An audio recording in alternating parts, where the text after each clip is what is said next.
In this life, there will always be obstacles. There will always be challenges. There will always be giants. What has defeated you? What is your giant? Name it. Is it fear? Is it anxiety? Is it insecurity? Is it doubt?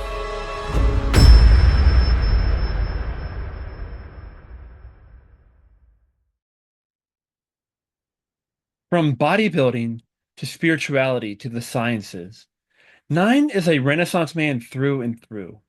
And in this episode, he opens and shares about the sacredness of aggression and rage and how it can serve the conscious and sacred masculine. He offers a gold mine of wisdom and perspectives for societal changes. Please give it up for my buddy, my friend, Nine.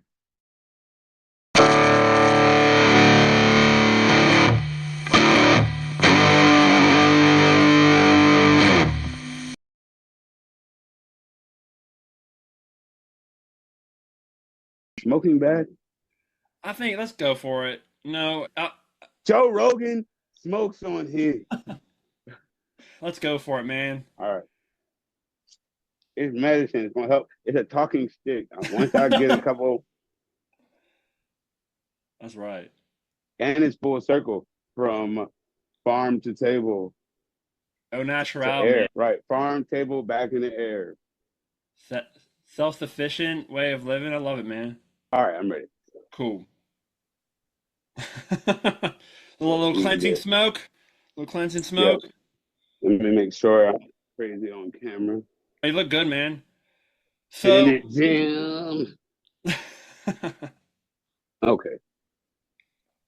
My spiritual journey has been, for lack of a better phrase, very interesting because it took me through several different planes of existing. I feel like I just transcended one and I'm on to another one because they're also never ending. People think that there's a destination.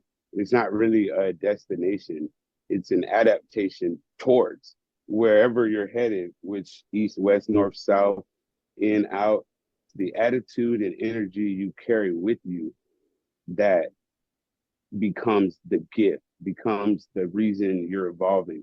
Because now, with fear no longer present, because you've been on this journey so long and you've shed fear and shed your material ego, this, that, and the third, you now dive into other forms of existence or journeys with a different headspace, with a different way of being. What I picked up, I said that to say, what I picked up on my journey is that realizing it never ends is the biggest ending to your suffering because death isn't an ending, it's a transcending. You're on to the next. But you go through several little deaths while you exist all the time. And people are scared of those little deaths. People, they will, this is what I've noticed from our brothers and sisters on the journey, is that a lot of them will embark on the journey and then fear the death that is required. Mm. It's like the death of who you were isn't an option, it's a prerequisite. You must leave old you here to become new you is a real life thing. Imagine somebody's at the door telling you that when you try to start evolving. People get to that door and they're scared to leave the old them behind. And it's worry or fear about what's next that keeps people from taking that next step, but it's the best step in the world. Does it come with problems? Yes, because your last ceiling is now your new floor once you go through the door. So now I'm at a floor. I was just at a ceiling, just broke through, and now I'm at the floor of my next level that I was talking about, where I'm not fearing it, I'm not worried about it, it doesn't concern me, but it's like, whoa, it's time to sharpen the tools.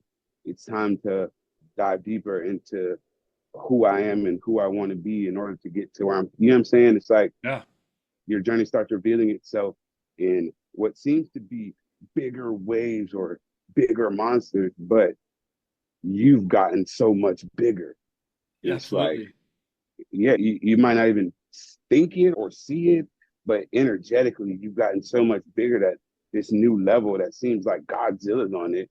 Consider yourself like Superman. Why would Superman need laser beams? Why would Superman need super strength? Why would Superman need to fly and jump high if he was only going to be fighting grasshoppers? It would be like, wow, he's over equipped for the mission. Like, he took a bazooka into a daycare. Like, who did he think he was going to be? You get what I'm saying? Oh yeah, it's like the video games. When you're a level one, you fight the adequate level one enemies or whatever, but as you level up, you get new tech, gear, weapons, armor, whatever, but then that's equipping you to fight that heavy, high level 60 bosses and things. And I feel a Precisely. huge thing as men is to go into that, to cut our teeth and love it. I'm imagining Thor fighting Hulk and he's just loving that challenge.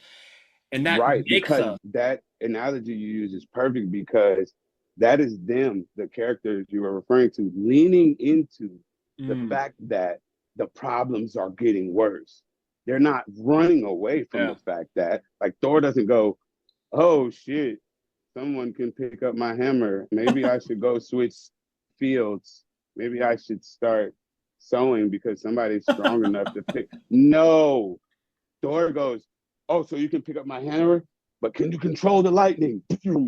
Brings a lightning bolt. You evolve your new tricks because somebody might have learned your last trick, but that doesn't mean you're out of tricks. What people get so discouraged in their journeys is I've been seeing, and not saying they're stuck in it, but this is just a piece of mud that I see people go through all the time, and they get lost in it because they don't realize your battles are supposed to get stronger. Yeah. And if you took it like that, if you took life, like I take my next set of weights, like, oh, of course I'm lifting 225. Of course I'm not going to be able to do it 9 times. Of course I'm going to sweat and make a little trying to get it up.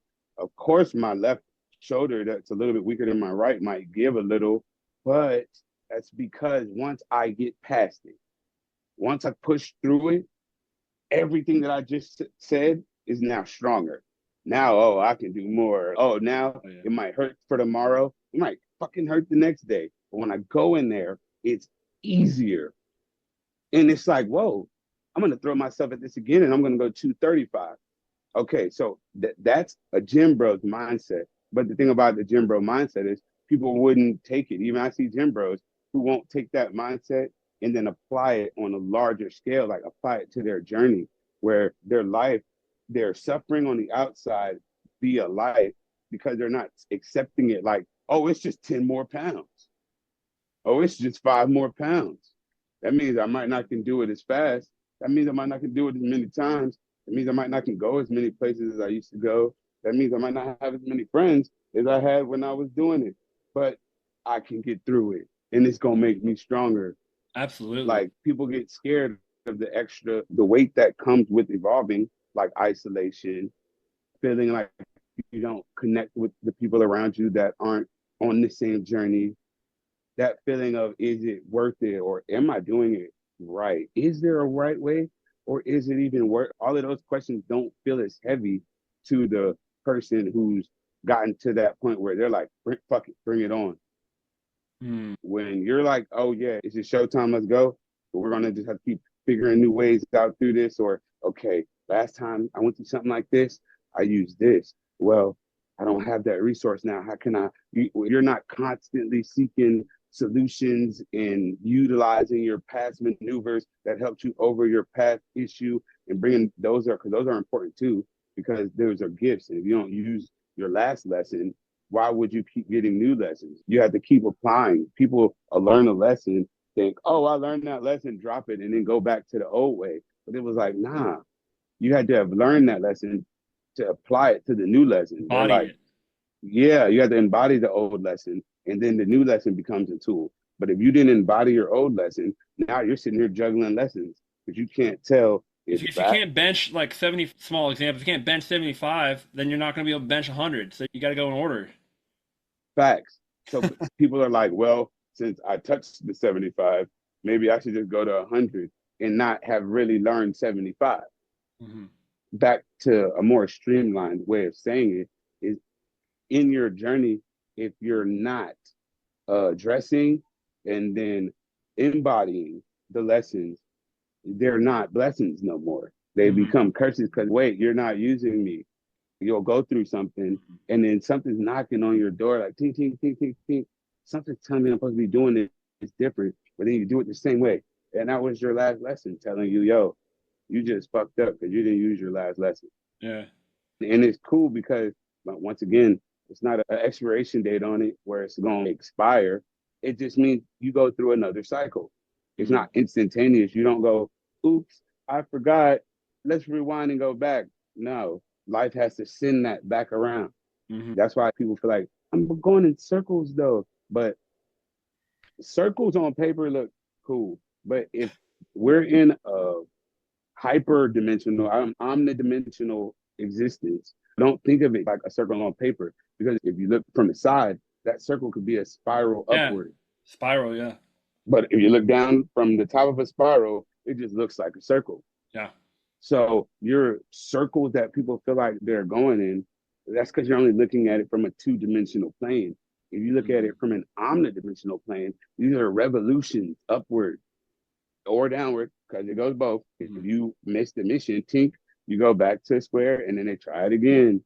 And then if you get there and you pass that test, bing, it just keeps going. Still gonna feel like still gonna feel like a circle though. Like people think the circle, this circular existence to our being goes away. No, it's always a circle. Like the sun sets and then rises, moon sets, rises, earth.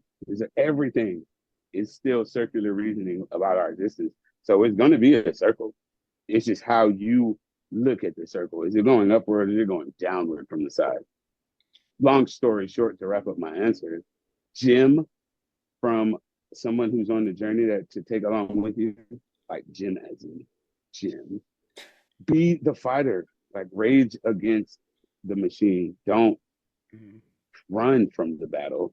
Be the conqueror. Like in this picture right here of my astral self drawing, that little black part you can see right here is a sword. And the sword in that is because I have palm trees on my arm and I have the moon with a constellation on this arm. All of that is the astral being, the one with everything being, but the sword represents the fight in you. The sword represents that you're going to have to fight. No one can say that they've lived a life where they didn't feel some version of a metaphorical, symbolic, hypothetical fight in their life. In none of those fights did you feel good if you didn't fight back. Even if the fight was small and even if your fight was won with words, fighting back is what got you the feeling of conquering, what got you past even if it's like a door. peaceful fighting too. Right. Not letting something that's bothering you bother you so long and addressing it is a fight. It's a fight because you're cutting the sword of allowing this thing to bother you now. But you still have to have that sword, and it still has to be sharp enough to cut the cord, and it still has to be swung hard enough to go through the cord. So you still have to have all of that version of aggression and the fighter in you. People think becoming this peaceful, crystal carrying, moon loving, one with nature, I want to hug trees, comes with no form of aggression, but nature is the most aggressive thing you've ever seen. That's the huge thing I feel is missing in a lot of our brothers. It's the aggression. That it's a marriage. We can be that crystal loving, peace, nature loving, sensitive individual, but we're gonna be a goddamn fucking fighter too. Like, look at you, man. And that's the thing is, I saw a meme. It was a monk and then King Leonidas screaming his last breath from 300. You can be both. But no, we are both. It's not we can be. We are literally both in one, but people only get caught up in this one. Once they've killed their ego and once they've become one with nature, they forgot that there's still a fight going on. There's still a war energetically between yin and yang, between up and down, between east and west. The very real polarity in life that still exists is the fight, the metaphorical fight I'm speaking of. So you can't get lost in becoming the wind and then stop blowing on trees. No, you still Mm. have to use all you and then stop being tornadoes and stop being hurricanes and then stop being because the wind is beautiful, but the wind still destroys. Yeah. The water still beautiful, but you still have to be a tsunami to somebody's coast sometimes if the earth shakes. That's just the responsibility of being the water because everybody's trying to be the water in the wind in the I'm this. Well, if you're gonna pick the you that you are, realize that each you that you are has a to it too. Mm. Because I'm the wind if you've ever met it, but I'm also the tornado at times.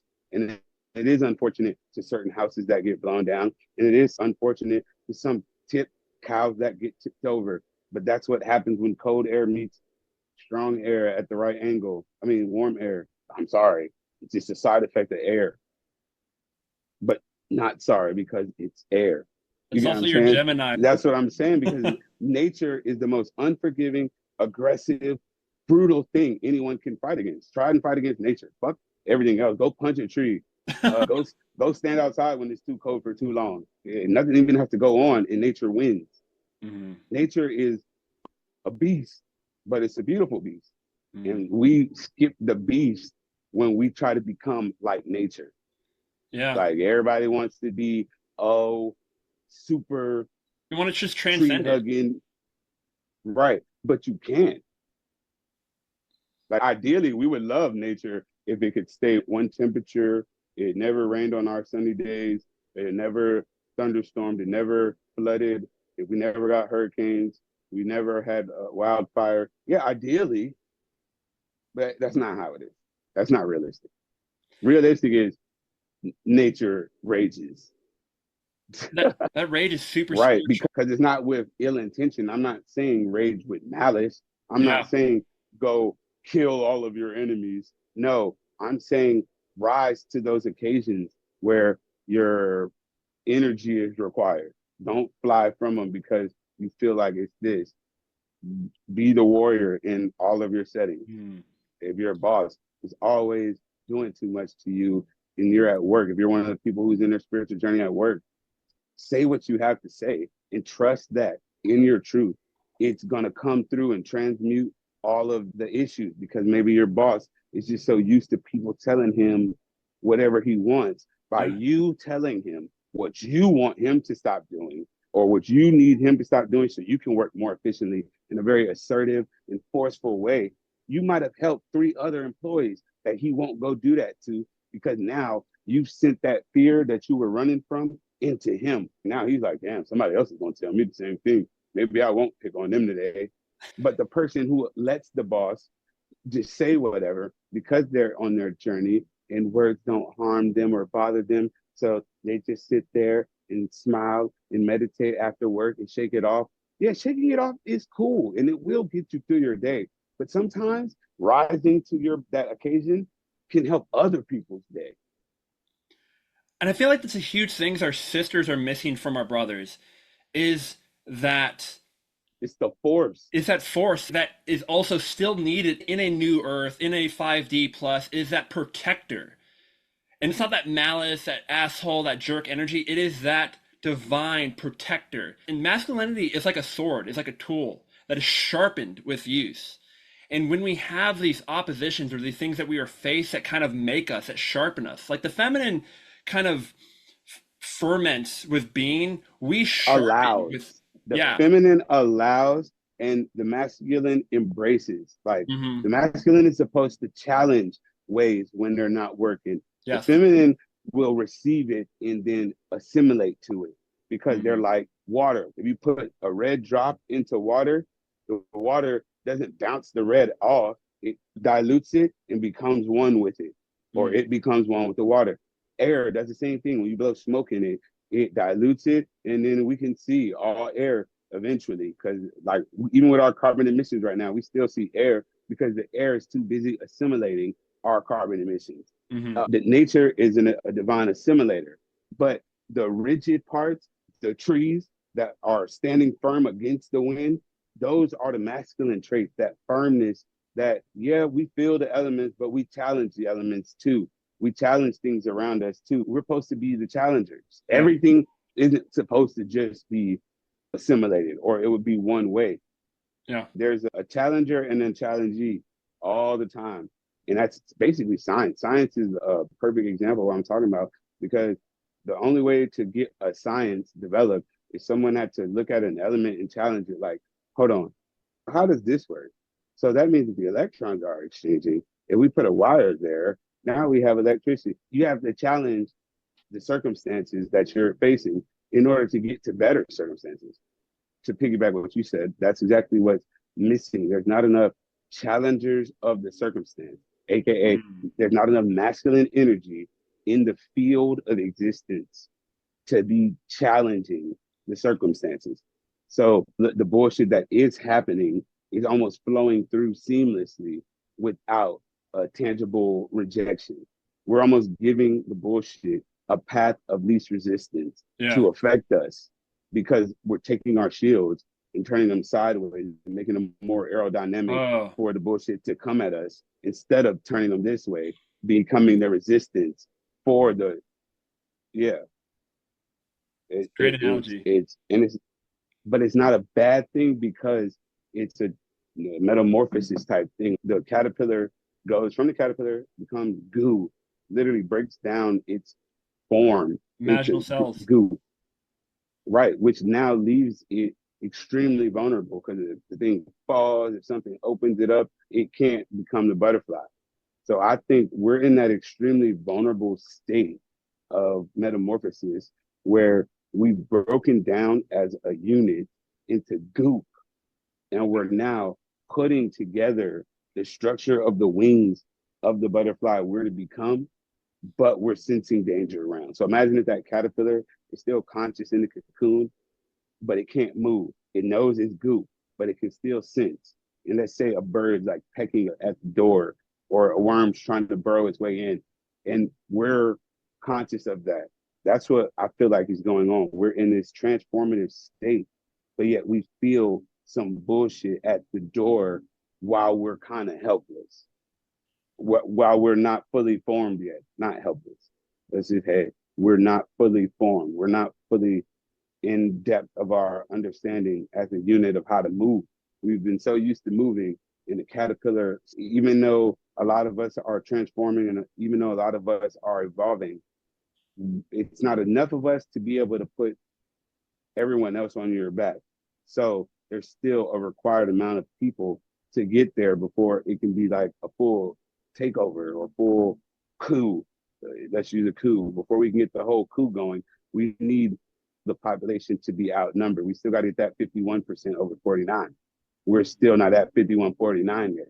So while we are over here waiting in the pool of people who are waiting for the rest, we can sense that little sense of urgency. I feel like it's like anxiety is trying to push everybody to the side, because it's getting crazy. The journey is getting interesting, to say the least. It's crazy, interesting, to say the least. Yeah. So yeah, we definitely need more fight, and that's what I think my solution is. If I had to offer a solution to what that people say, I hate when people offer the problem but don't give a solution, and I'm one of those. I hate when people do that too. So my solution, or idea of a solution, would be like what we were talking about: the fighters developing more aggressive fight plans forward.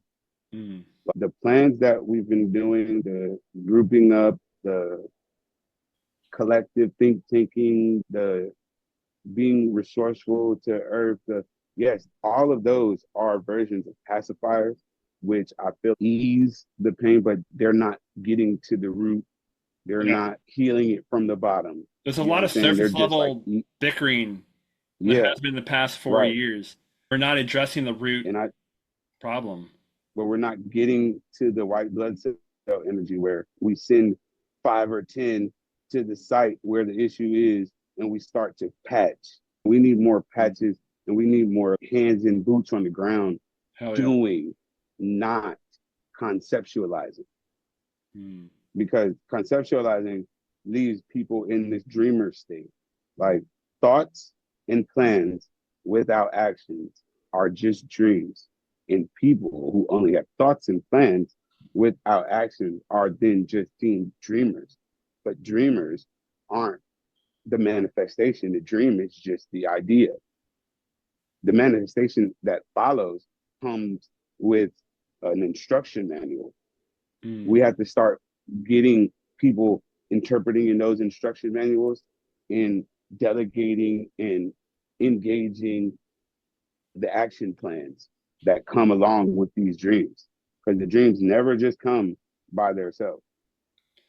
They come with, okay, here's the required amount of energy. You might need X amount of people. Here's what the X amount of people that need to do with the required amount of energy. Here's a good time frame if they want things to happen before the next happening, because things that might not be in the way now might be in the way later. So the dream needs to be done in this. The dreams come with little hints and little tells and little pushers for us. But if we can't find, let's say, a dreamer has a dream and the dreamer can't find the right personnel that is to be a part of the dream kind of fades and the dreamer dreams a new dream. We've been It's a never ending scattered process. and spread. Right. So it requires all of us, because it requires those dreamers to get together with those doers. And even within the Right. dreams, have the blueprints. And even the doers can see between the lines. They could read between the lines of the dream, and they can be like, I know how to get that done. I know how to do that. And I feel like that's what's formulating right now, is the people coming together, like the tribes, the soulmates, the brothers and sisters that come together and complete the puzzle pieces that will get this stuff done.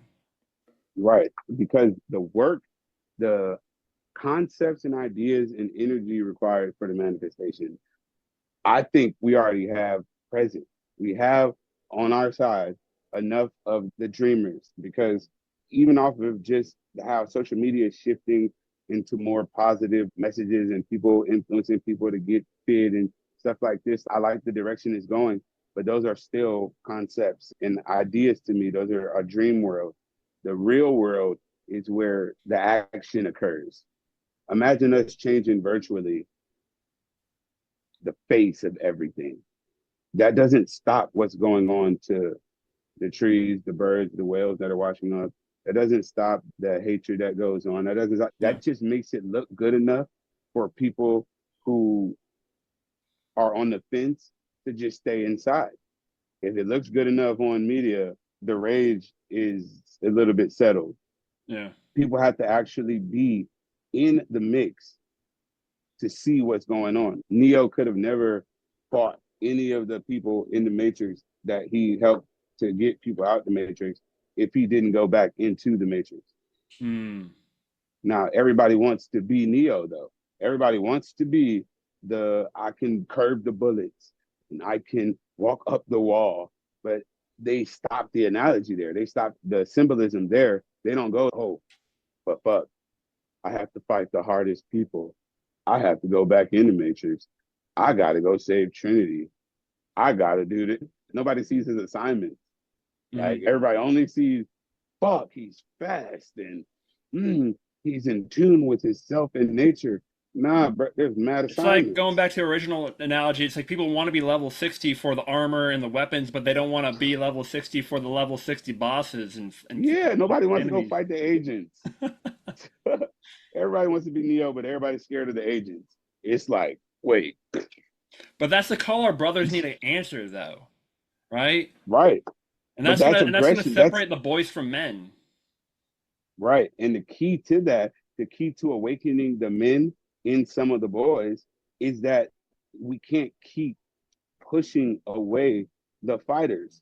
You can't keep that, like, it. Let's say you have a pack of very passive people, or a pack of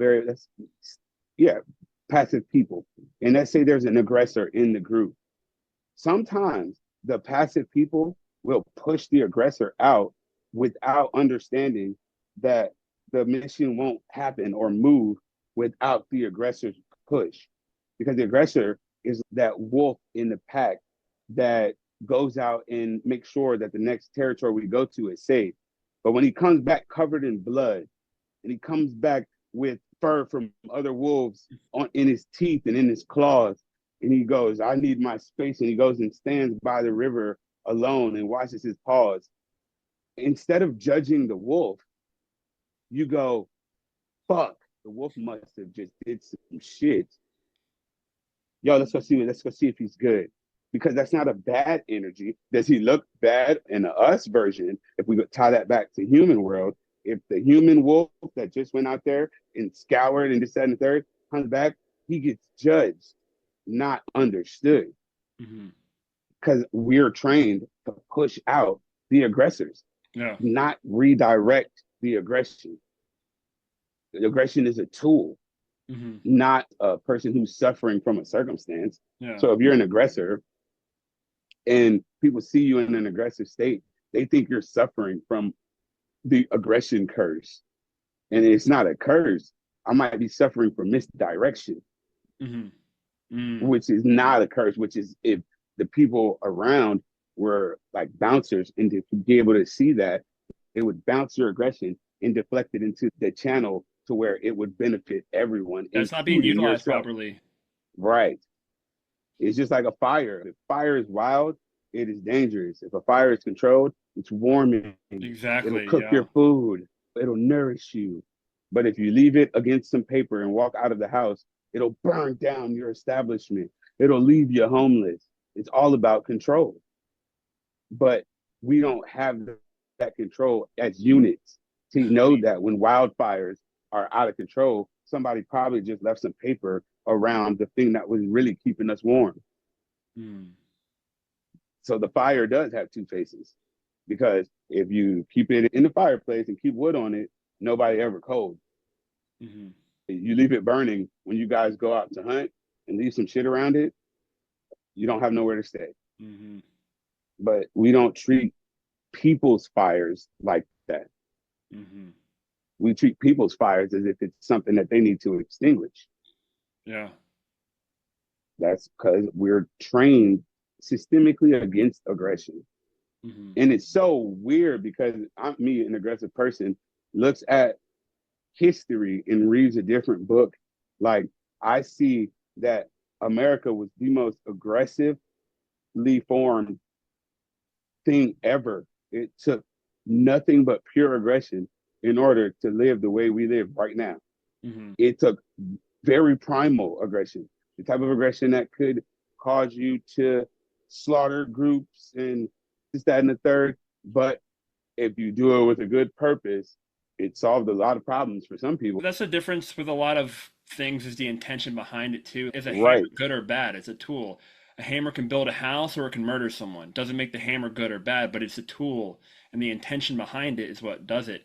Going back to the American reference, is that it took some badasses to stand up against tyranny. That's scary. Do you imagine doing that now?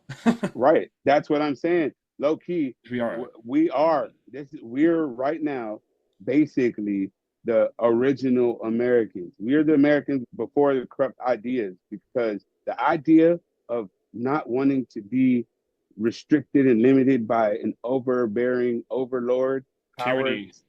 Yes, that is what the fucking original founders of this colony left from.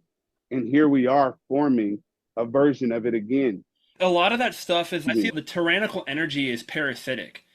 You can get rid of Rome fell. Rome was completely tyrannical, but the energy, the parasite that was Rome, just took a new host. It went into the East, and then it came back over here again. Right. So that's what I want people to look at is. But the only way is, okay, think about this. The only way to get rid of any ailment in our body that's bigger than like a common cold is for us to take it in, let our bodies start raging against it, and then now we can become immune to it. Vaccines are literally using the aggressive nature of our bodies. Like, we know that it will fight back, but we have to prepare it so it doesn't get overwhelmed. So we give you a small dose to teach it how to fight it. So when it comes around stronger, you're ready to fight. Yeah, that's what we're supposed to have done. We're supposed to take in that little dose of tyranny, realize what it done, and then learned how to fight it. Nah, we skipped the fight. We're just sitting there suffering and then still being force fed that it is ideal to suffer for this instead of being force fed that no, you guys can fight this. Yeah.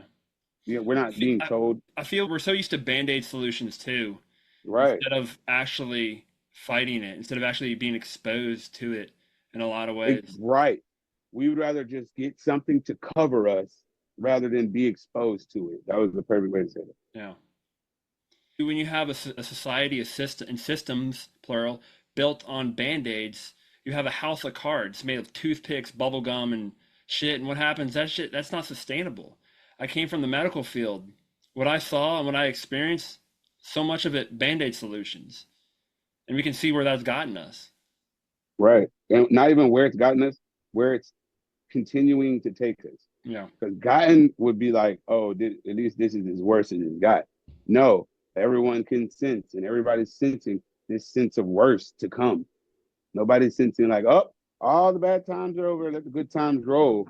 No, we're feeling this negative slope towards life, not a positive slope. So that's why people are not worried, but sensing Hmm. this little shift, these little what the fucks. That's why everybody's like feeling like they have to do something now because they feel like the slope is getting steep. It was just a subtle slope. It was just implied slopes. It was just subtly suggested slopes. Now it's no slope, all caps, slope, underline, bold, slope, slope, slope. Like it was, So what but is your solution? fighting, starting shit that's actually going to move. Mm, If we're gonna do something, we're gonna do it, and then just stick with it until it either works or doesn't work. And what that means is every day should be a step towards the goal. We yeah. should be doing brick one, even if it takes a whole however many hours of us sitting there to figure out what step one is. We sit there and don't think of nothing else until we figured out step one, and then engage and then address from step one. Like, all right, we received some pushback because we didn't get to solidify this. How do we go about it again? You have to start experimenting. You can't. Hypotheses are very cool to just juggle around, but until we start experimenting, we will never get tangible results. We will never get even data to analyze. We will just keep finding data to receive and interpret, but we will never generate our own data until we start experimenting, until we start putting these ideas into action and analyzing the results, charting them, trying again, Hmm. referencing the difference, and then trying to delete the odd men, like trying to get out the manipulated variables that are causing this thing from failing. Until we get into the experimental method, everything will just be in this seemingly stasis type of feel, but it's not a stasis because nothing stands still. So if it ain't moving forward and it ain't sitting still, That's also death. That's another form of death. Not an ideal one that transforms like we were talking about earlier either. right, an energetic one that discourages and makes you lose hope. Hmm. That's what a lot of this has been going on too. Right, people are losing hope because people are losing solutions and ideas. Only hopeless person is a person without an idea. Because you can come up with an idea, you're not hopeless. You might be like seemingly helpless, but you're not hopeless.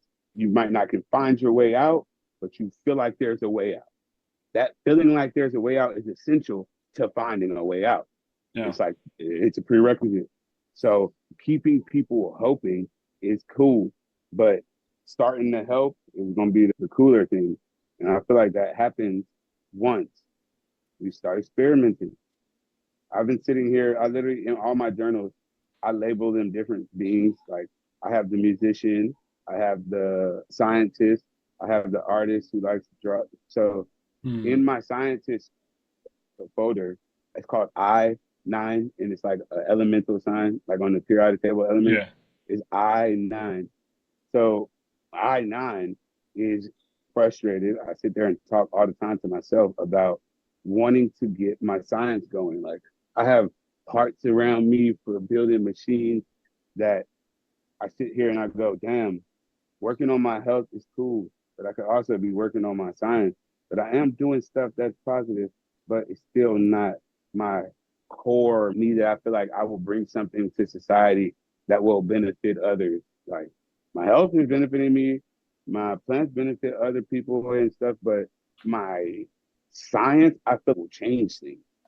And I hold back on it because I feel this sense of it not being accepted. I get discouraged from reading other scientists stuff like what they did to Tesla and this, that, and the third. But Yeah. I wouldn't let it stop me as much if we were in more of a sciencey time. Because back in the day when science was a thing and everybody was submitting their ideas to journals and everybody was going off to this place to study with this person, the new science that was happening.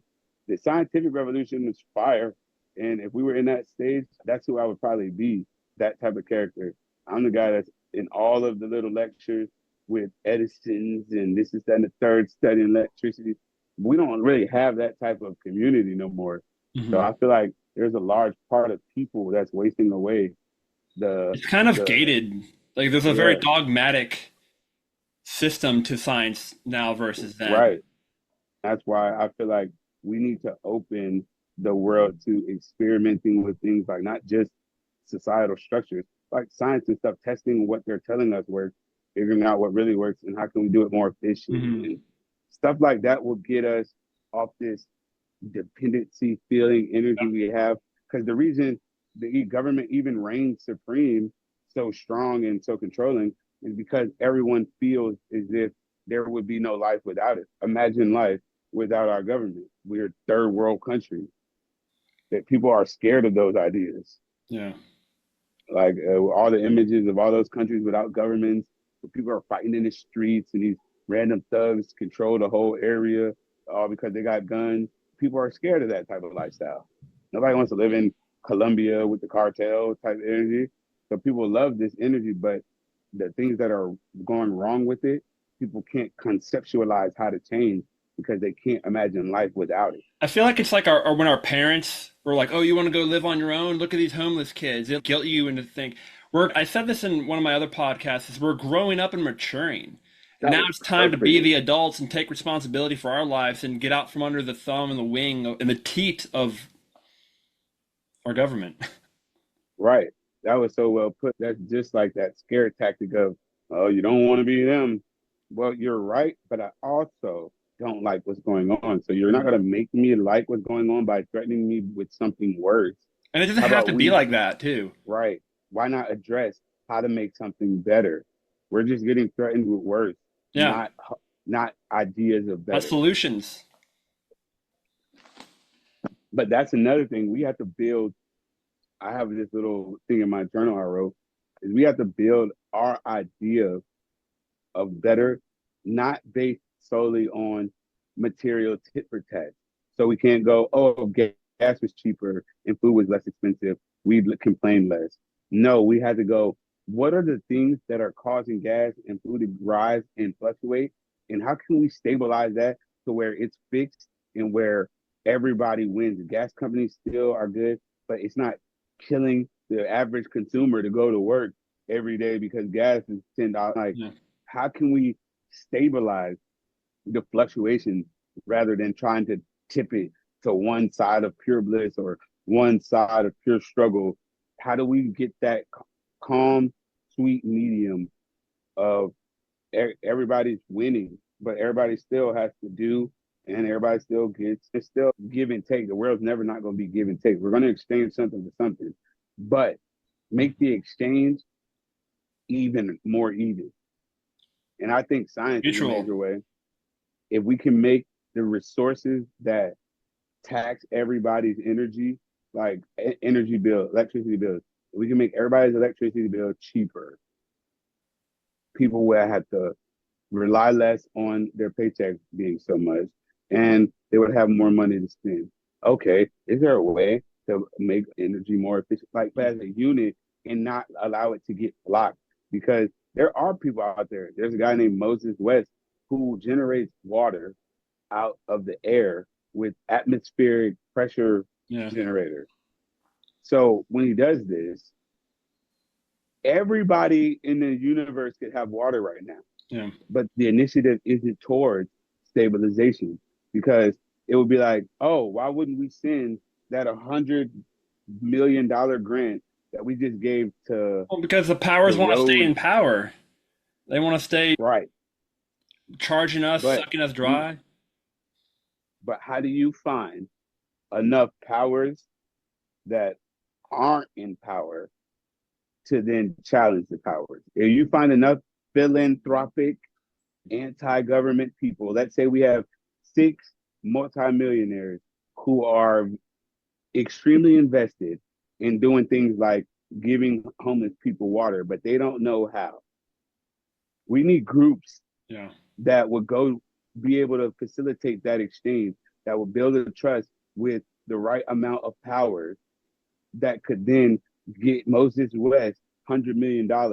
And then now with his $100 million grant, he can hire so many people to help him build these generators, and nothing costs out of pocket. And no, nobody wins because the money was donated from the millionaires to Moses. Moses turned the money, paid the workers. The workers then built the machine. So nobody's like capitalizing. Yeah. But all homeless people have water now in the Yeah. state. Clean And if water. that's 3 billionaires in one state could probably wipe the face of the need for water in a whole state. And if you control that times 50 over each state, if we have a 50-year plan to eradicate the need for fresh potable water for every citizen. Regular citizens can go to these generators and fill up their buckets and go home. They don't have to use their faucet water. So Yeah. their bills get like Mhm. something as simple as 3 multimillionaires and one guy with a good idea Mhm. without ruffling the feathers of the up tops. But it has to be done. It has to be done covertly enough to not get shut down Yeah. by the people who hate it. And then the community has to love it enough to defend it. So if people did try to shoot it down, it would almost be an outrage. How dare you take Mhm. water from the homeless? Now it's Yeah. stuck. We got to do missions like that where we're in the system and we're underneath the system, but we're going to affect the system so hard that if the system tried to shut it down, it would look bad on their part because the system still tries to look like they're doing it for the greater good. It's Mhm. like we the people, for the people, by the people is still the phrase, but Yeah. they just have people in the system finger fucking it and controlling it. Yeah. But if you got people going against those people, and then you do something so grand that if the government goes against it, that would literally be going against the Constitution for you guys to stop something so for the people, by the people, we the people. You affect change in an aggressive way because the passive way is to try to get bills passed, try to get legislative, try to go lobby, try to go get Rat things Maze said they started, made us jump through hoops and shit on purpose. try to get enough people to sign the petition, try to get enough voters to then go prove to the councilman that they should then ask for it. Then the councilman, if he goes, yeah, enough citizens signed, and yeah, it seems helpful enough, let me go ask permission again. And then he's going to get smacked down because the House is against him because he voted against, instead of getting something so pure, caught up in something so murky, we just have to fucking have hands to Mhm. do the shit. We gotta have the balls enough. We gotta have the same American energy that said we're fed up with the Queen, Yeah. that then made them leave. We have to have that. We're fed up, but we ain't leaving because we like it here, but we're fed up with y'all. So Yeah. this is how we're gonna do it. Yeah. And if you try to stop it, you're gonna look like the divine asshole. Like we can call the United Nations on you guys because you guys tried to stop us from giving homeless people water. And then we're gonna have Germany and Russia step in and then talk to you how you guys go talk to everybody else when they're acting like fucking dickheads. No, really, the game just has to be played more aggressively, but within the lines enough to not get an anti-movement. Because if you do something too radical, you always generate the opposite. They say And you're criminals create cops. I don't want to generate the need for a task force against us. yeah. I want to generate the this reference might not be the strongest, but back when slavery was here, it was Underground Railroad where couple slaves at night were escaping through this path that a couple, and they only told certain people like that. Of course, Yeah. it ended up getting caught and shut down. And yes, some people didn't make it out. But if we have enough effective movements that actually create ripples, it's going to be the bandwagon effect. A revolution turns into a cultural movement that turns into the way it is. Change. Because asking for it hasn't helped in Mommy and years. Daddy, will you come do this? Yeah. Please. Well, listen, we'll put down our guns. You got to, like, I'm saying, asking for it hasn't got us, but to here, and we're now here, still seeking solutions. So I feel like to become the solution. Okay, good. Call back to mommy and daddy. Sometimes when the child rebels against mommy and daddy and shows mommy and daddy what they needed to see rather than what they suggested, it changes mommy and daddy's opinion. Like when the kid goes, I know this is better for us, so I'm going to do this. And then it works out in the family's favor. And dad looks at the son like, whoa, that was a big boy decision. That in those little moments where you rage against the current structure and it works out, the risk was there for I told you so, but the reward for them being wrong outweighs what could happen if you were wrong. Because if you're wrong, it just creates a little slap on the wrist. We didn't really mess anything up. Life goes on. People laugh and say, I told you so. But if you were right, you're now Nobel level right. Yeah. Like playing the game on easy, if you're right, you get a little win to sleep better at night. Playing the game on hardcore and taking that big risk of doing something instead of asking for something, and you end up right, you become textbook material. Yeah. You become what people write about. You become what kids in the future are going to hear about, whether they hear the inside of it or the yang side of it. But your story will be told. So what you're saying is take bigger risks. That's that aggression, tying back to that aggression. Passive is asking. The aggressive version, okay, because the passive and aggressive person has a problem. The passive person asks, can the problem go away? The aggressive person tries to make the problem go away. The thing that joins them at the hip is the unified problem. The problem doesn't go nowhere. So we have the problem, and we've been doing this the whole time. One way. And every time we get back, we're like, fuck, what are we going to do? Okay, try it again. Oh, fuck. Try it again. Oh, shit. Instead of like, all right, time to put the gloves on. Y'all, what we about to do? Has anybody heard of any groups that are formed? Maybe we could like try to, you get what I'm saying? Make the subreddits to meet up and do this shit. And try to form a core group of actioners. When I say these people are the people that are all in, where they're like, if we got to fly to Florida because 8 people are expressing interest and we're going to go talk to them about what they have to already have there, or we're going to set up calls, that type of like people that want to do stuff and are trying to find the most effective route of least resistance towards a solution, not another addressing of a problem. Because we can address problems forever. We could literally fine tooth comb anything and we can go on forever. But the things that we're trying to address have solutions or potential ones. We just have to attack them. Because talking about them and looking at them and once again asking,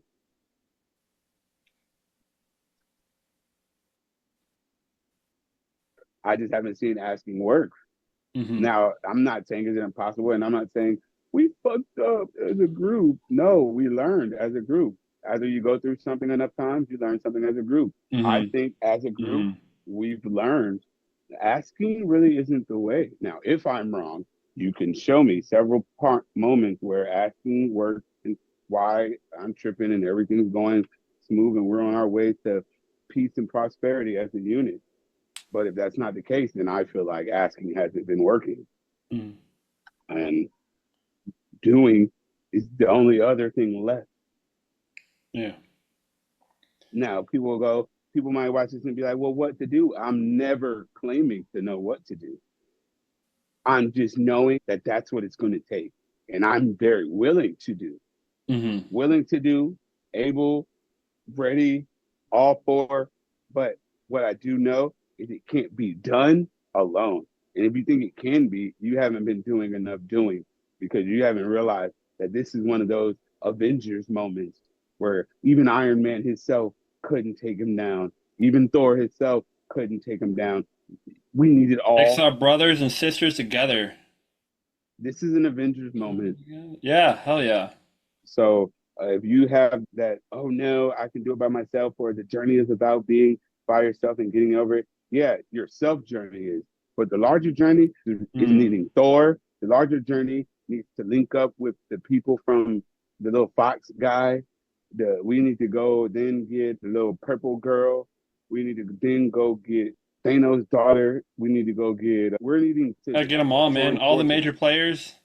Yeah, we need all the major players from all of our universes because this is not And you guys listening are a major quick win. players, by the way.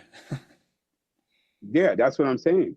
This isn't about the individual hero's journey. This is about the collective hero's journey. Each individual hero has their own journey, but the heroes together have movies to actually go complete. Mm. It's time Yeah. to step out of our comic books and into our movies. But what that Our is realities. one thing Iron Man, yeah, one thing Iron Man knew when he showed up was he was ready to fight because he added a new gun to his suit. One thing Thor knew when he pulled up, let me make sure my hammer's polished. One thing Hulk knew, let me make sure my moods are intact because Thor sometimes tripping. They each knew when they pulled up that this was about to be the fight and it could be the last fight of their life. Hmm. But they went like, oh shit, let's go. We need those people that are in yeah. We need those people that are in oh shit, let's go mode Yeah. because without the oh shit, let's go mode, it only becomes discussion boards. And I I feel like promise. people don't have a lot left and they're ready. Right. Forged. Honestly, my question is, Going through the forge. what more do you need to be shown to activate your fuck it, let's go mode? Are you waiting for the official? Everything's going to shit to come across the news for you to go, all right, everything's going to shit. We need to come up with ways to almost unionize our mission. How the unions formed in those factories to protect the workers. We need to unionize the workers of the new and start doing shit. Yeah. Okay, so part of my journey is the contributing, me trying to find, me searching through life ways or avenues to get off what I feel inside, like the energy that we carry. Sometimes the tasks that we do don't add up to what we feel like we are to life. So we don't get this fulfillment. The fulfillment comes from where you feel full, where you feel like every version, every avenue, every facet, every part of you has been utilized into the task or whatever you're doing to be like I guess given towards society or reality. Because sometimes your gift you don't even get to see Einstein's gift that he toiled over his whole life. He really didn't even get to see it manifest or proven until he died. Now we got so many proofs of it. Fuck, if he was here, he would be a literal celebrity.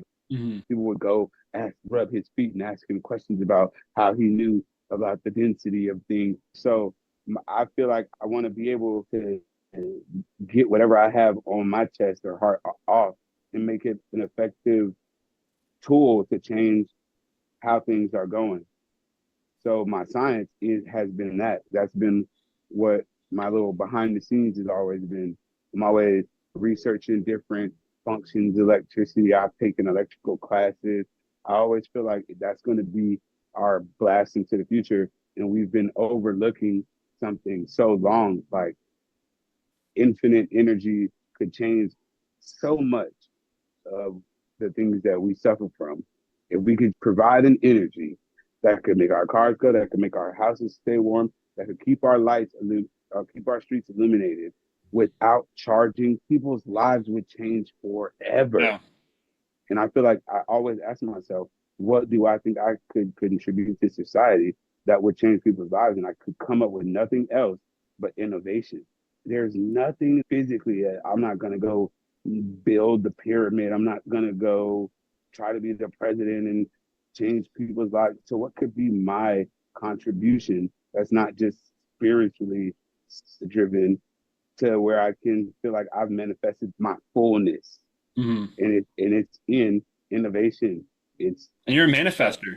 it's a thing Human that design. has been, yeah, ego manifestor. But yeah, that's my journey, and I feel like my advice to a bro that's also feeling like he's not using something or the fullness of his himness, it would just be to not let the impression of what's going on or how it's going to be taken or how it's been taken in the past stop you. People are doing shit that wasn't able to be done in the past every day. To make a phone call from here to China, somebody in the past would look at us like, bro, what do you mean? And then now I could video call my niece who's in wherever the fuck. Yeah. So treat your you-ness as maybe it's not done yet, but it's absolutely not impossible. And I feel like that'll push because that's what's been pushing me. I keep getting to that point where I'm like, no, it's gonna be I'm gonna get killed for it, or they're gonna take it and use it for weapons of mass Yeah. destruction, or yeah. So just fuck it and do it. That's my current spot right now. Mm. I even tell myself I'm kind of mad that I haven't got further with it because I have more time and more resources than I've had in previous moments in my life. And I'm like, I can do it at least on a small enough scale to test its validity, and I've just paused on it. But I'm getting back to it. Pause, not stop. I feel that's what we were talking about earlier with a warrior is also a warrior doesn't wait for the perfect circumstances. You just gotta get it. You gotta make the perfect circumstance. Mm-hmm. That was a good message. The warrior is not waiting for the perfect moment. The warrior is aware that the perfect moment doesn't exist, so he creates the perfect moment. Mm-hmm. I go to sleep sometimes wanting to be on an Avenger team. Like I dream that someplace somebody's doing what I'm saying because all the time when I think of an idea that I think is original, I'll later read about it being done somewhere, this, that, and the third. So I'm like, okay, that means the collective consciousness is working strong. So either Yeah. I picked up on the signal or either I sent the signal. But either way, Yeah. these are things I keep in like the foregrounds of my mind. It's like a spiritual vigilante type energy because I feel like somewhere I'm gonna do something. I'm gonna go somewhere one day and I'm gonna overhear somebody talking about it, and I'm gonna talk to them, and it's gonna be history. I'm gonna be there, or I'm gonna get to a point in my life where I've done enough to be financially sound enough to start my own. Like that. I mean, dude, These are you have your soul tribe out there. You are a perfect piece to your Avenger team. You are an invaluable piece. Like the other Avengers need Iron Man. Your Avenger team needs Neyen. right. And I to feel everyone, like like it's everyone out there, you coming. have your own team. Right. And that's what I feel like. If you feel that call to do, you feel that call to be changed, and you just can't find how to be the change, I feel like that energy in itself should be the compass. Now, has it led me to mine? I've had several groups that have caused change and were about change. But I feel like my final one, Mm-hmm. it's pulling me towards it. It's Yeah. navigating me towards the group of beings that are going to do the shit that I was talking about. I want to be a part of the people that are setting up the machines or helping, making sure there's a distraction large enough on the east side of the city so they can put the generator up on the west side of the city so that by the time everything goes back to regular, people don't even realize it. I would do that. I would go do some big wild things and cause a distraction while we're setting up the new energy grid over the city to test to see if we can make everybody's energy free, and then GE is going to catch on, but they can never prove how people are getting energy, and they also can't stop it because we hid the generate. Like That's cool. that Yeah. type of, you get what I'm saying? Like Yeah. that's how I want to rage against them. Like I Mm. want to do some shit to where legally you can't complain. Like what would GE say to the government if they found out that people found a way to power the whole city without using them? It's a workaround. And now they're mad because they can't figure out how to stop it. But people aren't going to stop using it. Everybody's just going to say, fuck you. I don't have an energy bill now. Mm-hmm. And by at that point, it's too late because they're not going to be able to figure out how to stop it. Mm-hmm. That's the type of shit I'm on. For real. Because how else are we going to stop? What is people's biggest problem right now? Their bills and the rise, the steady increase of everything costing more and the steady us not getting paid as much. That gap is getting worse and worse. The gap between the haves and the have-nots getting worse and worse. Mm-hmm. So if those gaps keep increasing, we're going to reach this complete instability moment within our economy. Karl Marx talked about it, and I'm not a Marxist, but it was written about in Communist Manifesto that capitalism will do this if you don't correct the little subtle flaws in it. We never corrected the subtle flaws in it, and here we are at that little tipping point where the gaps Mm-hmm. are increasing, and we're at where the snake is about to eat its tail. Yeah. Where we have a community based on labor and workforce that now has computers doing the labor and workforce. So the community can't get paid as the community evolves. But that means the community evolves without the community. It's a paradox. It's too big for But its britches. It's about to yeah, topple.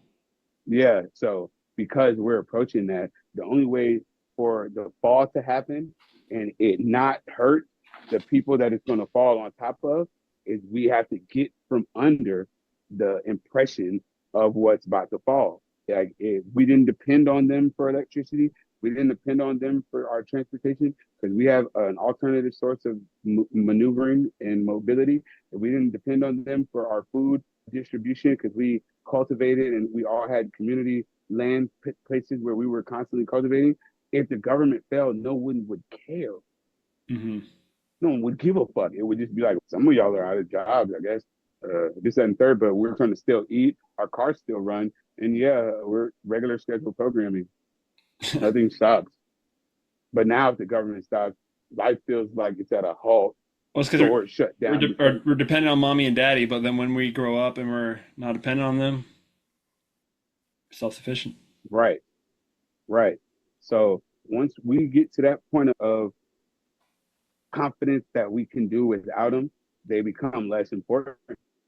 So I feel like developing citizens that are economically, financially, scientifically developed enough to exist without the need of a reigning supreme government would be our future version of existing. The government does have pluses, but the need of it, so its power will be relinquished. Like power comes from a need. If I have food and you want food, you need me, so you will do what I say. When I say jump, you will jump. Why? Because you want food. But the power would be gone once the need of it is gone.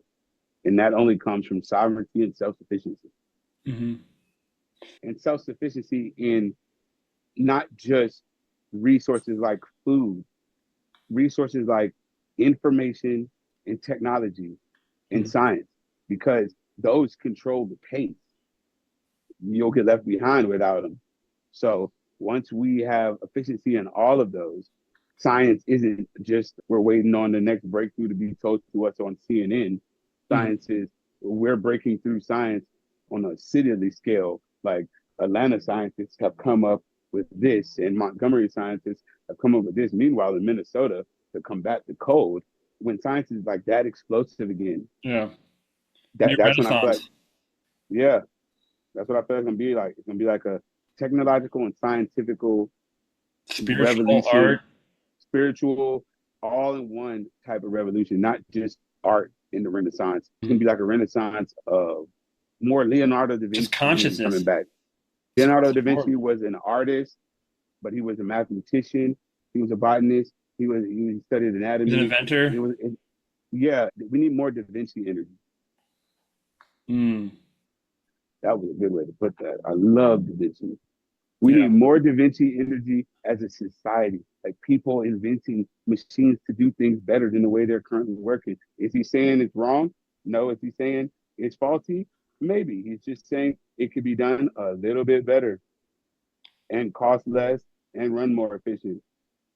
Maybe he carried the codes that we can all He embody. did.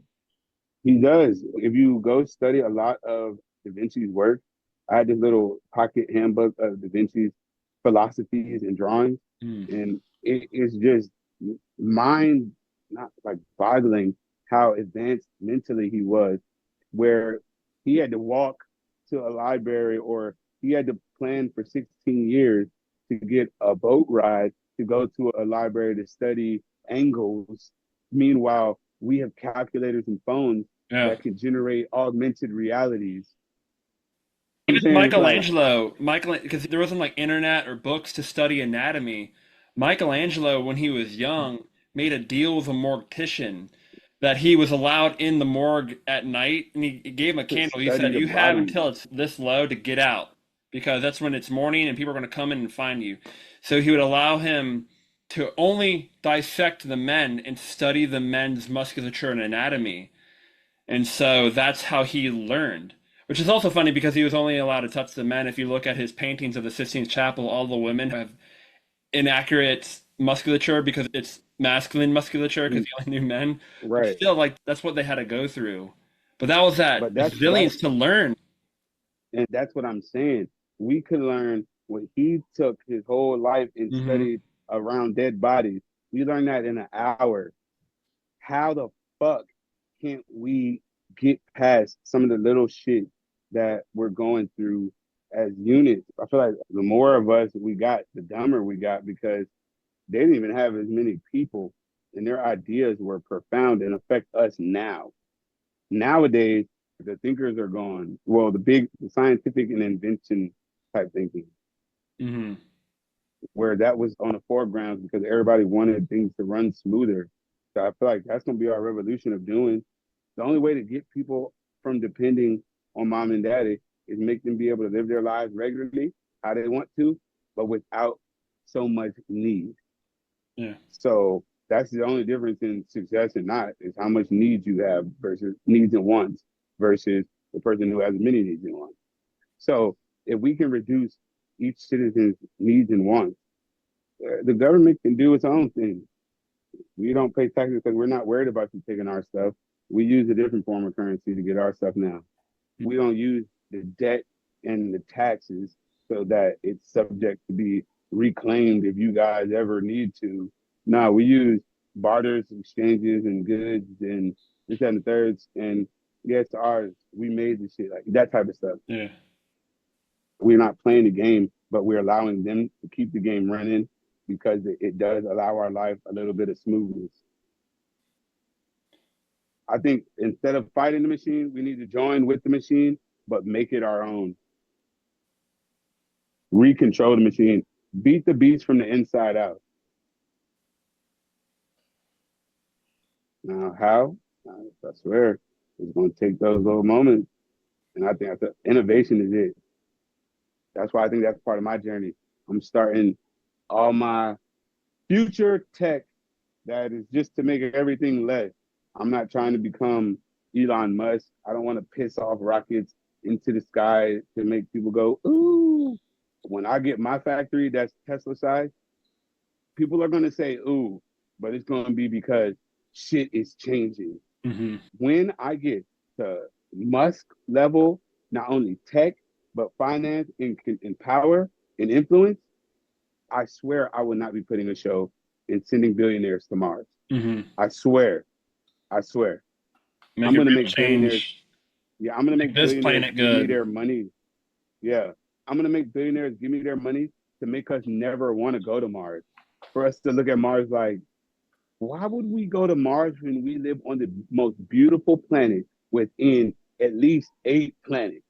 If we go and look at all of the planets that we're closest to, all of them are cool, but none of them have trees and water. Mm-hmm. Why would we want to leave here? Yeah. So why do people keep supporting this man pissing millions into somewhere where we don't want to go instead of going, yo, send some of those millions into the ground Yeah. and Terraform this let's planet. recover. Get with the resources we have, we can make rivers run endlessly, flowingly, and Clean clearly. We can clean the trees. sediment from, we can clean old trees out of rivers that have been stopped up and preventing the river from flowing and regenerate life cycles in streams. Mm-hmm. We can terraform the clay that is already basically perfectly formed for us. Mm-hmm. No, we are sending literal millions to a place that looks like the worst place that we exist, like the worst place here, And like, like a yeah, desert. Nobody wants to live in the Sahara Desert, but we're paying millions to go try to live on a new desert. I think it's funny you're talking about electricity. They found a way to charge us for electricity and water, and luckily they never found a way to charge us for oxygen. I could see us on Mars, like your ex Tesla oxygen subscription has run out. Goodbye. It's just like that's You how. can no longer breathe our air. Yeah. Exactly. You see nothing but potential negatives out of us just giving out our free life, which is outside, to now go get Leaving our charged by mother them. behind. It's Right. only And to given go, to us, and so we're like, fuck you. yeah, we're just tired of your trees are running out. We need better trees. Wait, there are no trees up there. We're gonna go grow some of your trees up there. We're taking clones. Why don't you just stay here then? You're gonna go build a new me there Mm-hmm. and do the same thing over again. So what happens when that one goes to shit? You're gonna go to Pluto. Okay, I see. Maybe they'll try to terraform one of the moons of Jupiter or Titan or whatever the fuck, or exodize the planet Titan, from yeah, the solar Titan. system. But that's my thing. Instead of running, why don't we just fix the fucked up things that keep us having to And run? that's part of the original thing we were saying is we're running from the problems, we're running from the things instead of facing them here and now as Right, the warrior, as the divine masculine energy. right. We're not chasing down that banger solution. Motherfuckers is sending off money into end of the world underground bunkers. Motherfuckers is sending money to NASA to reserve spots on the shuttle in case of a planet ending event. Bro, it's so much money and so many really ridiculous things. Hmm. Like if you read about it, you're like, bro, do you know that with a fraction of that budget, I could literally come up with 7 great things that would literally change some shit, Yeah. as long as it didn't receive opposition. My mind's clear enough and thinking for humanity enough to where it wouldn't falter. It wouldn't be like, oh, no, nah, see, you fucked up here. No, I've thought long and hard about this. We need this, this, Many this, this, have. this. And it's crazy that there's resources out there to do it, but Elon Musk of the world are pissing rockets off every night. And I'm not against him because of how he did it electrically. I love the whole electricity is the higher form of energy that we need to use, blah, blah, blah, blah, blah. I just hate that he got to the top and didn't electrify the world. He's not electrifying us. He's just electrifying for views in Twitter. Just like a rich kid that's just doing things that's cool, honestly. Yeah. Not a philanthropist. But why though? You have access to not only the equipment to catch up to NASA, you caught up to NASA. NASA's been where leading science and mathematicians from all over the world have been recruited and condensed and put in rooms and forced with this. And the first IBM was installed at NASA so we could get to the moon, et cetera, et cetera. You passed this collection of knowledge, wisdom, and history just for shows, for refrigerator trucks. Oh, but I get that they're above the problem, So it's hard to tell a fish that it's in water because they're in water now. We're like fish out of water. We're struggling to breathe, flapping on the surface. He's in there just swimming along. We're trying to tell him, yo, pass the water down. And he's just shooting sprinkles on us.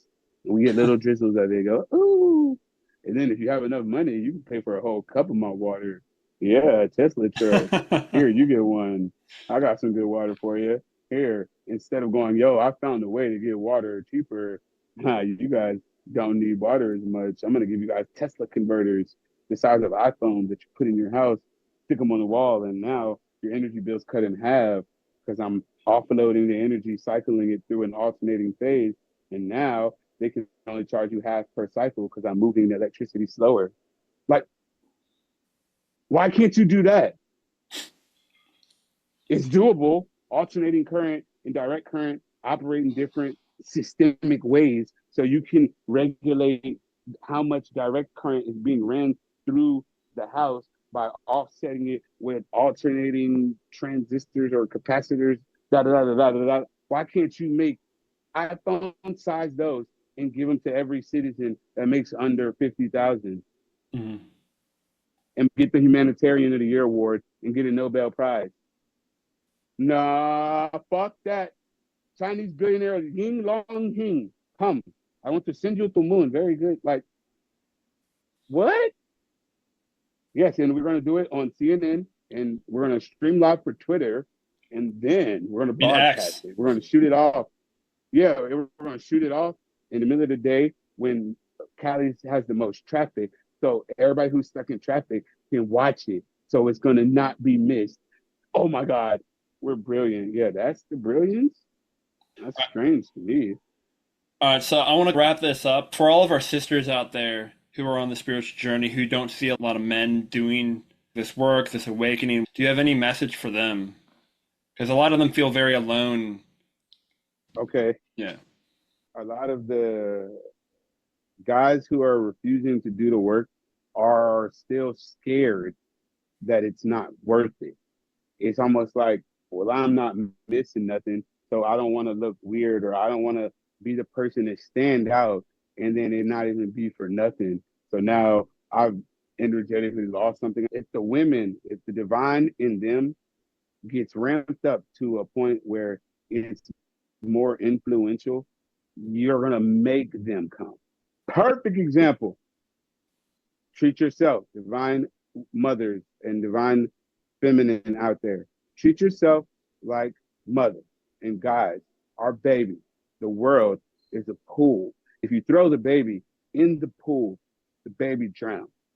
If you get in the pool, then someone drops the baby in the pool, the baby will swim to you off of just, oh fuck, there's mom.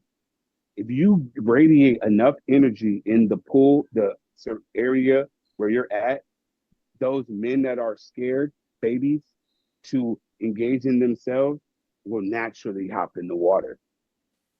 Mm. Like it's intoxicating. Now, if you go tell them to do it, they're gonna go, no, I know what I'm doing. If you do it and just go swim, they're gonna be like, The water's fine, baby. should I get in the water? Hold on. I'm gonna touch it. I'm gonna touch the water. I'm gonna touch the water. I could probably get in. Mhm. Your ease and confidence in your divine femininity, which I'm referring to as the water, your control and flow and ease in it will create a sense of the water's fine or I need to go swim to mama. Mhm. But if you give off this damaged, I'm still hurt, I'm still this, and not confident in it, I'm still questioning this, and this is that and the third. The water is like tumultuous. It's like a rapid. And then as a divine feminine, you control the rapids even more than men. So you're creating fucking waves for this guy. If anything, it's terrifying. Some girls who have awakened their inner them and haven't got control of it are terrifying to the average male. Mm. Like you think you're just floating around like a little pixie. Yeah, that's because you feel like a pixie. But when your energy's unlocked and you're one of those people who has this super pump coming from your heart or third eye, you can make guys nauseous. Mm, You can like fry their wires. You can literally like I've been repel fried. them. You can repel them. You can almost make them like go the opposite way to where you're like, wait, but it's just a raging violet flame. And the moth is like, but you don't realize that you can turn down the flame to like a small little lighter, and then the moth will just be right here. But if you walk around on, I am her, I am the divine goddess. Yeah, some people who haven't reached level whatever you're at or even close, they're fried by looking at you. Like the gaze into your light would literally damage their retina. Like the sun is a great source of light and it keeps us warm. But if you stare into it too long, it's too bright for our retinas. Simple biology. You unlocking your inner sun as a female literally is like humans looking into the sun in the solar system. If you haven't put your eyes to work and if you haven't been acclimated to gazing upon such brilliant light, it will almost create blindness in you. It will go from something that's beautiful and warming, like the sun, to blinding you and creating sunspots in your eyes when you go look at something regular. Mm. You can leave that type of impression in the wrong person's retina if your blaze is too bright. Mm-hmm. Ask humans and then ask the sun. That applies spiritually too. Your third eye on somebody else's light, if it's too bright, will get burned if it's not prepared. You will get a little zing back at you, like, oh, there into the light too long. Yeah, any light. Look at the light bulb, look at your phone too long, look at the sun too long, look at me too long when I'm charged up. If you're not prepared for it, don't be mad, but it might hurt a little.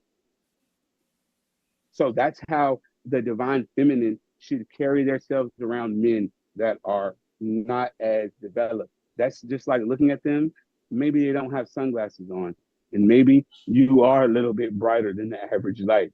Respect your light enough to see that, fuck, I'm on 4,000 lumen right now, and he doesn't have sunglasses on. Not, oh, wait, why did he run from me? I only wanted to show him my inner light. Go Super Saiyan 5. Like, what? It's Krillin. Yeah. Pardon him if he gets thrown into a rock. He wasn't ready. I feel like it's more crazy for the divine feminine, for our sisters out there who are ramping up their light. Y'all have to understand. Y'all light's not like mid. It's not like LED. When y'all awaken and start feeling more divine, your light can blind some. I feel like that should be a form of acceptance, accepting the fact that when your light gets turned up, it will damage some people's retinas. And that's literally not a curse, it's a side effect of weak eyes. Mm-hmm. So you don't look at that as a curse. You don't curse your light because some people get blinded by it. Imagine the sun going, well, I'm gonna go in dim mode because the humans, they can't stare at me too long. So you're not That was encouraging them to dim. no, because it's that which dampens itself, is which is harming the people who are winning from it. But that's harmful to the people who need it. Imagine how many people she's keeping warm with her light, but you can't handle it as a weaker male, so you ask her to dampen it. Yeah, that's not divine. So then when she goes around those people that she's keeping warm and they get a little bit colder, they're cold because you told her she shines too bright. Yeah, so your message is shine bright, and if it burns the retinas of some of our brothers, that's on them. It's on them. And you accepting it will teach you how to turn it down instead of not when I'm not saying turn down like change your ways.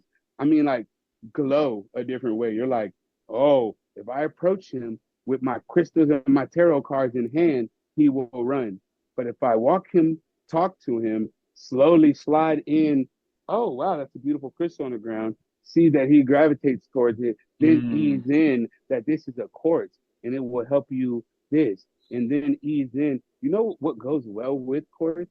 Well, I know you're probably not into it, but getting obsidian, because together they give you that light and dark balance. You should just try it. Like put it on your keychain or somewhere. Just keep it in your car or something. Oh wow, cool. That's cool. I didn't know that. Then go back to regular. Then next week, oh wow, I just found some sage at this farmer's market. Like ease it in. But if you run up to him with crystals, sage, tarot cards, and incense, he might literally hit the hills. Because here you are, and to him, he's looking at you, and they're like floating around you, and you're going like this, like, yeah, come talk to me. And he's not ready for that. He's gonna be like, oh shit. She's about to purge my soul and have me crying about my inner child tomorrow.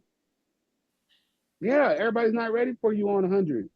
Pull up with nothing first, then slide your crystal in there, then come spray yourself with frankincense and myrrh, and then go around him, and he goes, "Wow, you smell good. What does it smell like? Why you smell so good?" And then Frankincense tell and him, myrrh, baby. "Oh, it's frankincense and myrrh, baby. You should try one of the incense." He gonna be like, "Shit, I'm gonna put one of those incense in my apartment, yo." I want to smell like her. And it's all from there. Yeah. But that's subtle. But you still get to be you. I'm not telling Yeah. you don't. I'm just saying that's what I meant by not dampening it. Don't ever not include them. You just get more artful with the inclusion. You Mm. start finding more artistic ways to include your very aggressive views into the young man's life. And I feel like that's it, because it's me. When I go around with Crystal, even if I'm in my like lowest form where I'm just rippling around others, where I'm just blending, I'll still have a crystal on me. Yeah. And they'll be like, oh, bro, you got a pet rock? You got a pet rock. But I'm still like unbothered because I've already brought myself to, I'll just carry a crystal. And if I go around I know who I you am. guys, yeah, if I go around you guys, I got all my crystals. I got my beads, I got my incense and my new sage with lavender I just found because you guys are going to enjoy it. It's just, I know my crowds.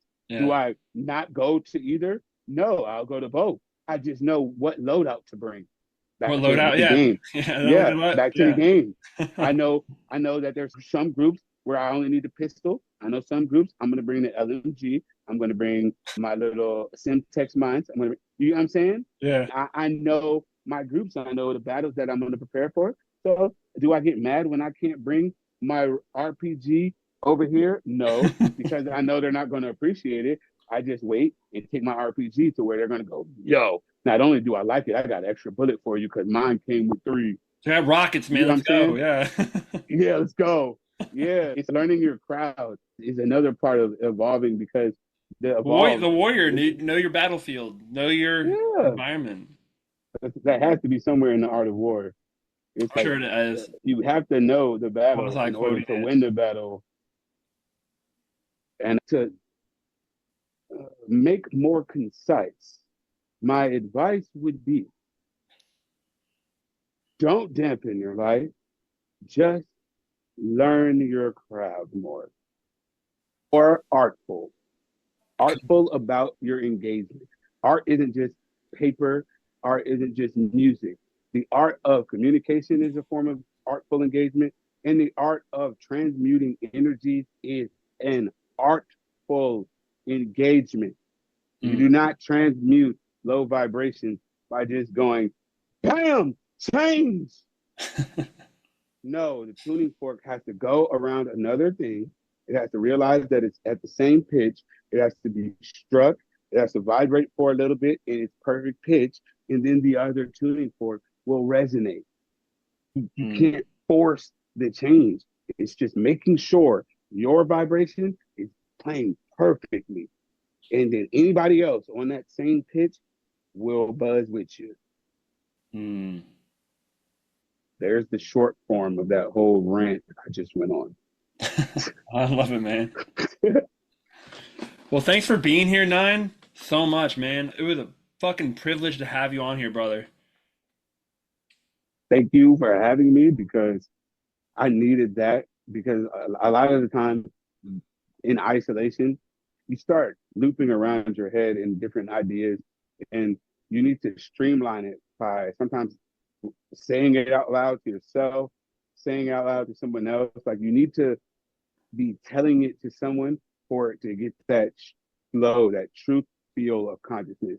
Like telling it to yourself, it starts to get repetitive. And then, like if you say one word over and over in your head, by the fifth time, you're questioning it. You're like, orange, orange, orange. You know what I'm saying? Yeah, Like, I've so had that. even if you have a good idea, if you question it too much, you'll start to question it the wrong way. If you start to play it in your head too much, you'll start to question it the wrong way. And so by addressing it with someone and speaking it out loud, you get to hear its flow and then it resonates with you differently as you're speaking. So it's like realigning my thoughts that were all up there back into more of a streamline. And Yeah. it's like, no, I needed this a lot actually. Yeah, dude, get it out, man. I'm probably gonna write. I got 3 of my journals right here. Probably gonna write after it. Hell yeah, Yeah, keep that well, juice flowing, man. Hone it. absolutely. Well, yeah, thanks, Nye, man, for being here. And this was We Need It was Men. wonderful. Appreciate you for having me. Absolutely, man. And thank you all the men, brothers and sisters, everyone who listened. MC War the Light out. If this episode and series resonates with you, and you're interested in delving more into men's work, I will be creating an online men's group program coming up here very soon. So if you're interested in that, you can reach out to me via email that I'll flash here on the screen now and link below. I would love to talk to you if you had any questions, meet you, and learn more about you and what you would like from your healing experience and journey as a man who is awakening to his fullest and greatest potential. And to connect with other brothers who are like-hearted. And if you would like to work one-on-one with me, I offer distance energy healing sessions over Zoom, and you can reach out to me via email to inquire about those as well. And for all my other content, you can check out here on YouTube. For my other podcasts interviewing other healers and their gifts and medicine that they could offer you, to series about what I envision and I feel New Earth and the New World could be like through a few short stories and chapters, to discussing with other spiritual and new thought leaders about what is going on and how we can address, see, and live our best lives here and now. Thank you so much. Have a great day.